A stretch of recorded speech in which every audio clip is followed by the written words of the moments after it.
วันที่24พฤศจิกายน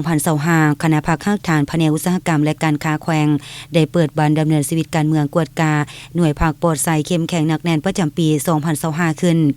ภายใต้การเป็นประธานและเผยแพร่เอกสารของสหายคอนสวรรค์สุขเสริมกรรมการภาคแขวงเลขาคณะพรรคข้างฐานหัวหน้าแผนกอุตสาหกรรมและการค้าแขวงมีคณะพรรคข้างฐานเลขาหน่วยพรรคคณะหน่วยพรรคและสมาชิกพรรคเข้าร่วม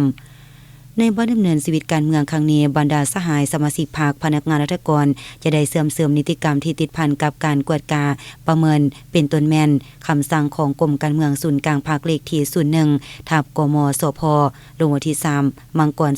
2018ว่าด้วยการเพิ่มทวีการก่อสร้างหน่วยภาคปลอดภัยเข้มแข็งหนักแน่นคำสั่งของคณะประจำภาคแขวงเลขที่827ทับคปพคบสลงวันที่23กรกฎาคม2018ว่าด้วยการเพิ่มทวีการก่อสร้างและกวดการหน่วยภาคปลอดภัยเข้มแข็งหนักแน่นคำแนะนำของคณะจัดตั้งศูนย์กลางภาคเลขที่28ทับคจสพ